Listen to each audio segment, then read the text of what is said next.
When the Russian central bank updated one quiet line in its reserve data, the story wasn't gold went up. The story was a sanctioned country just proved it can get richer while selling metal, and the West can't freeze, block, or dilute the mechanism. That's what happened. A single reserve entry showed Russia's official gold value jumping to $326.5 billion as of January 1, 2026, up roughly $130.8 billion in 1 year, despite Russia reducing holdings by about 6.2 tons. Less gold, more value.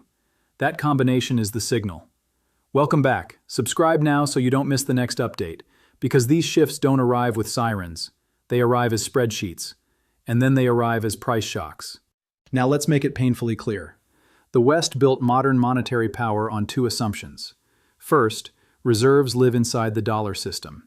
Second, if you control the pipes, clearing, settlement, messaging, you control the outcomes.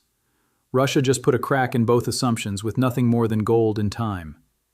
The number, $326.5 billion, matters, but it's not the end of the story. It's the proof of concept. The bigger threat is what happens when Russia's proof gets scaled across a block of countries that are tired of holding assets that can be frozen with a signature. That's the BRICS question. And the question isn't, are they perfect? The question is, are they building a settlement system that doesn't need permission? Because once you remove permission, you remove leverage. The update hit on a weekend. No primetime headline, no stage, just a data upload. That's how serious actors move when they don't want the crowd front-running them. Most people were watching sports, running errands, scrolling. Meanwhile, the reserve value told a simple story. Gold repriced higher, and the repricing benefited the countries that held it inside their own vaults. Yes, gold rallied, but that's the surface.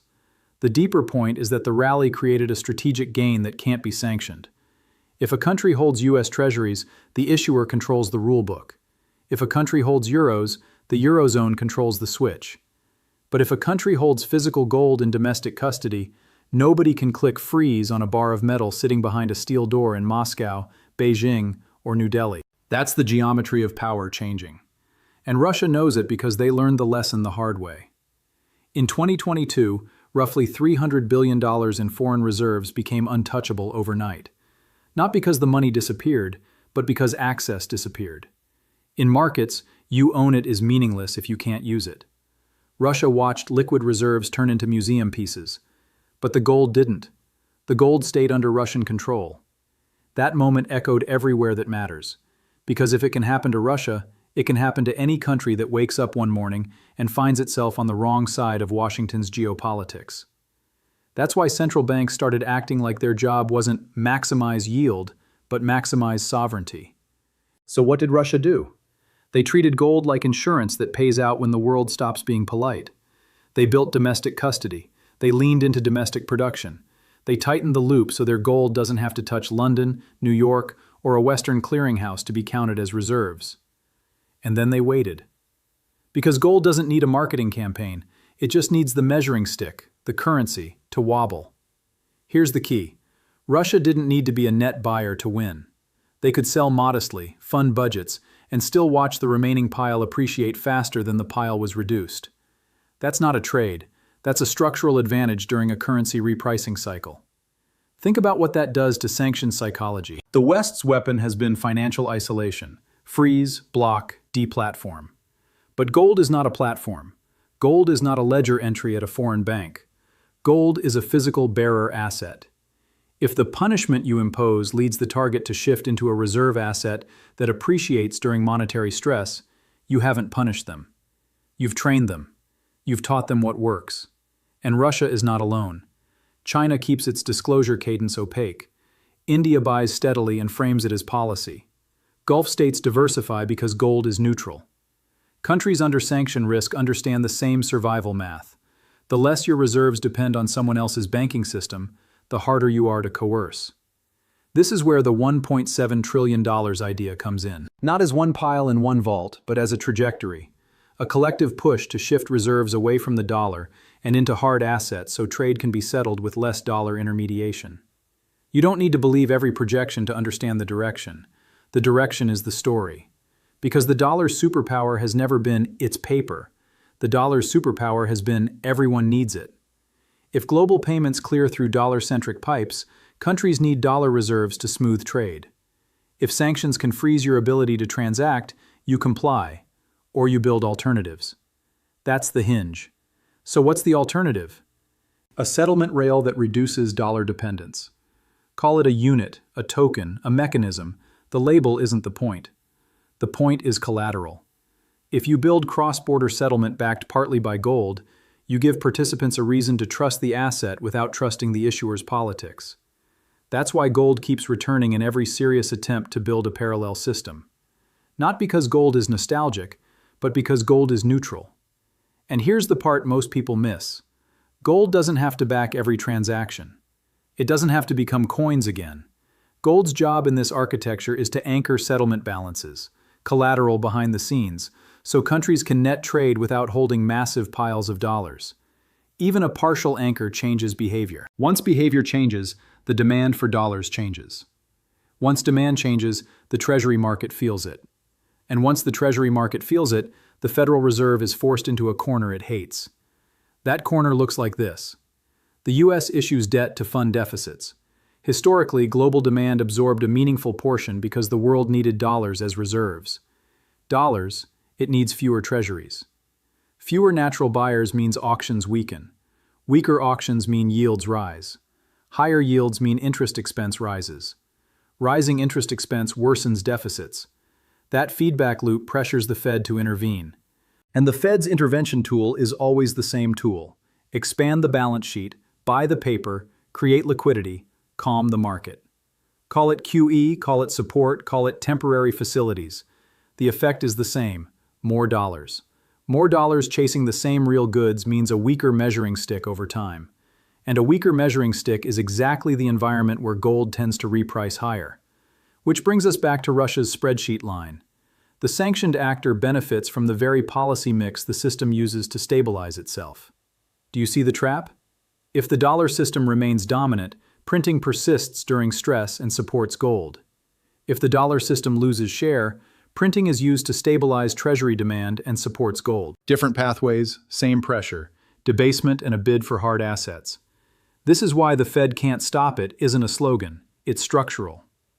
The Fed can influence short-term rates, it can influence liquidity, but it cannot conjure trust once the world decides your asset can be frozen. And it cannot print gold. Now, I'm not saying the dollar collapses tomorrow. Systems don't die in one candle. They erode, then they snap in pockets. But the speed can surprise you when incentives shift. Reserve transitions look slow until they suddenly look fast. And that's why this matters in 2026, not 2036. Skeptics always raise three objections. 1. Those countries are unstable. 2. There isn't enough gold. 3. The U.S. could just do the same. Here's the rebuttal. Stability. Reserve systems aren't awarded for virtue. They're adopted for utility. The moment reserves can be frozen as policy, safe becomes political. That is a self-inflicted wound. Not enough gold. Gold is scarce in weight, not in value. Price is the converter. If more monetary value wants to sit on the same physical stock, the price adjusts upward so the same bars carry more value. That's what repricing is. U.S. could copy it. U.S. could copy it. A hard-anchored system requires accepting hard limits. The modern playbook is elasticity. Print in emergencies, socialize stress, smooth markets. The question isn't can it, it's will it accept the constraints. So far, no. Notice how this is unfolding. The loudest voices argue about daily candles. Up 2%, down 2%, overbought, risk on. That's entertainment. Reserve shifts are infrastructure, and infrastructure moves quietly because it has to. If you announce the bridge before it's finished, someone tries to blow it up. So the builders work at night. That's why the weekend spreadsheet detail matters. It tells you the system is being rewired below headlines. And once the wires are in place, markets don't get a vote. They just get the new rules. For decades, the dollar system worked like gravity. You wanted to trade internationally, you needed dollar liquidity. You were a central bank, you stocked dollars in treasuries because treasuries were the cleanest collateral. Deep, liquid, accepted everywhere. The benefit was huge. Smoother trade, calmer currencies, cheaper borrowing. But the system had a hidden clause. Access was conditional. Not conditional on credit quality, conditional on alignment. The moment reserves were frozen at scale, every non-aligned policymaker had to face one brutal question. What is the point of reserves if they can be turned off in a crisis? Reserves are the fire extinguisher. If the extinguisher locks during the fire, you don't have reserves. You have decoration. So strategy shifted from maximize return to maximize control. Control means custody and collateral. Custody. Your reserves sit under your jurisdiction, not inside a rival's clearing system. Collateral. Your reserve asset holds value without needing the issuer's permission. A treasury is collateral until trust becomes political. Gold is collateral because it doesn't care who you offended. This is where the Fed's problem gets real. The Fed can manage money markets. It can backstop banks. It can smooth volatility. But it can't rewrite a reserve freeze. Central banks hate being taught, your savings are not yours. That creates long-term behavior change. Countries don't forget it, they plan around it. And behavior change is all you need. You don't need a perfect new system to weaken the old one. You only need enough bypass to reduce marginal dollar demand. Marginal demand sets the yield. Marginal demand sets the stress. Think in phases. First, the quiet phase. More local currency swaps, more bilateral deals, more gold added to vaults. No drama. Second, the coordination phase. Payment rails, settlement experiments, standardization. Still not dramatic. Third, the routine phase. A few commodity trades settle without routing through dollars because it's cheaper, safer, or simply less censorable. Fourth, the price phase. The public finally notices because assets reprice. The incumbent must offer higher yields to attract buyers. Higher yields stress budgets. The central bank intervenes. Intervention weakens the measuring stick. Hard assets reprice again. Russia's reserve update is a receipt from the early phases. It shows the premium the world pays for neutral collateral when politics enters finance. Now add one more amplifier, the next crisis. Reserve transitions speed up during shocks. A banking scare, a geopolitical escalation, a debt drama. Anything that reminds countries their assets are conditional becomes a marketing campaign for gold and alternative settlement. The question isn't, will there be another shock? The question is, what happens if the shock hits while foreign treasury demand is already softening at the margin? Because then the Fed faces a choice it hates: defend the currency hard, tight conditions, resist monetization, and risk breaking the economy. Or defend the market, buy the paper, provide liquidity, and risk weakening the currency. Either path can support gold in different ways. That's why the Fed can look powerful on a weekly chart and powerless in a decade-long reallocation of trust. So stop watching speeches and start watching receipts. Watch repeated central bank gold accumulation even at high prices. Watch alternative settlement moving from pilot to habit.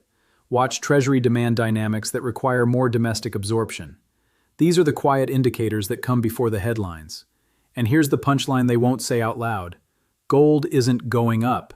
The system is admitting, through prices, that trust is being repriced.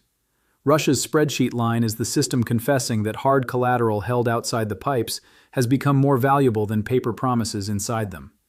If that's the direction, then the real edge is timing. The crowd arrives when the price phase hits. The institution's position during the quiet phase. And you just watched proof that the quiet phase is already paying out. One last layer, because this is where people get tricked. They'll say, fine, gold helps Russia, but what does that have to do with me? It has everything to do with you if your life is priced in a currency that depends on global demand staying automatic. Reserve status is a discount. It lets a country import real goods in exchange for paper at a better rate than anyone else. It keeps financing cheaper than it should be. It buys time. When the discount shrinks, the cost shows up everywhere. The government pays more interest, companies pay more to borrow, consumers feel higher prices, and policymakers reach for the only politically easy tool: more liquidity. And liquidity is a polite word for dilution. That's why I keep calling Russia's update a receipt. It's not an opinion, it's a timestamp. It shows that the world is already rewarding the countries that moved reserves into neutral collateral and punished the countries that assumed the privilege was permanent. So here's your cliffhanger. If this was the result after 1 year of repricing, What happens if the next year brings a new shock, a new round of sanctions, or a new debt event that forces another wave of printing? Does gold cool off? Or does the system accelerate the repricing because the trust problem got worse? We'll find out sooner than most people think. And when the next reserve update drops, you won't want to be hearing about it a week late as a headline. You'll want to see it as a signal. Subscribe so you catch the signal. And tell me below, do you think the next big move comes from another gold repricing, or from a Treasury demand event that forces the Fed's hand?